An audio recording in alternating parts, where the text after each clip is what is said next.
दिल्ली की सर्दियां हमेशा से ही तेज थी, लेकिन इस बार तो सर्दी हवा में नहीं, आर्यन की जिंदगी में भी उतर आई थी। सारा दिन ऑफिस में भाग-दौड़, बॉस की डांट, अकेले फ्लैट में लौटना, सब कुछ उसे अंदर से थका चुका था। शाम का वक्त था, आसमान हल्का धुंधला और खिड़की के बाहर कबूतर किसी बात पर झगड़ रहे थे।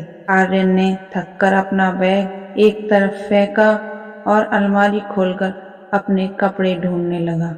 उसके हाथों में फाइलें, कपड़े, कुछ पुरानी रसीदें और अचानक एक कोने में दबा हुआ वो पुराना भूरा स्वेटर दिख गया। हल्का सा धागा निकला हुआ, थोड़ा फीका पड़ा रंग, लेकिन हाथ में लेते ही एक अजीब सी माँ वाली गर्मी महसूस हुई। जैसे ही उसने स्वेटर उठाया, बचपन की तस्वीरें उसके सामने तैरने लगी। उसे याद आया, हर साल नवंबर में माँ सबसे पहले उसका स्वेटर निकालती थी और पूछती थी, इस बार तुझे कौन सा रंग चाहिए बेटा?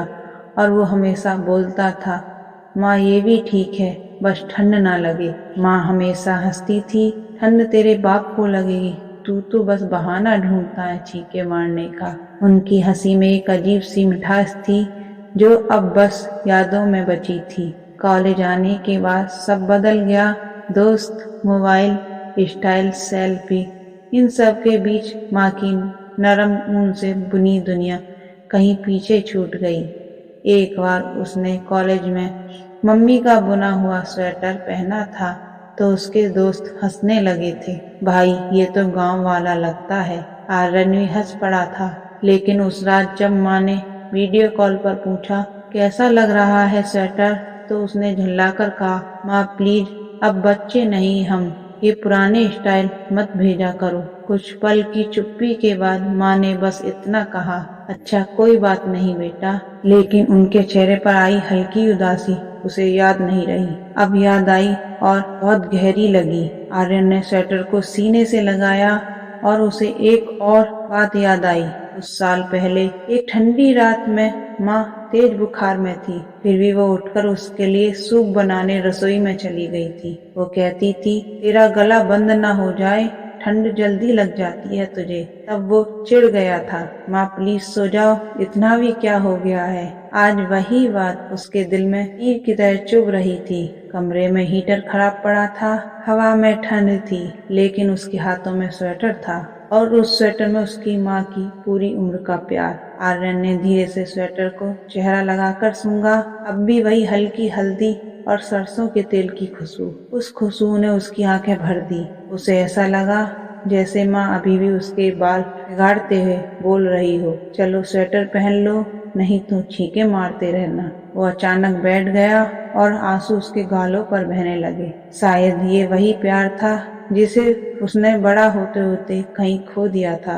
रात के 1 बज रहे थे, फ्लैट शांत था, सड़कों पर कुत्तों की दूर से आती आवाजें और बाहर चलती हवा की सीटी। आर्यन ने स्वेटर पहन लिया और जैसे ही उसने पहना, एक ऐसी गर्माहट महसूस हुई जिसे उसने सालों से महसूस नहीं किया था। ऐसा लगा जैसे माँ ने खुद उसे गले लगाया हो, जैसे उनके हाथ उनके कंधे पर हो, जैसे वो कह रही हो, मैं हूं ना तेरे साथ, बस तू मुस्कुरा दे। आर्यन अचानक रो पड़ा, पूरी तरह टूटकर। उसे लगा कि इस दुनिया में चाहे कितने भी लोग हों, जैसी गर्मी माँ के प्यार में है वैसी कहीं नहीं। 2 बजे के करीब उसने माँ को कॉल लगाया, उसकी आवाज कांप रही थी। माँ ने नींद में फोन उठाया, आर्यन बेटा सब ठीक है? आर्यन बोल ही नहीं पा रहा था। उसने मुश्किल से कहा, माँ मैंने वो पुराना स्वेटर पहन लिया, बहुत अच्छा लग रहा है।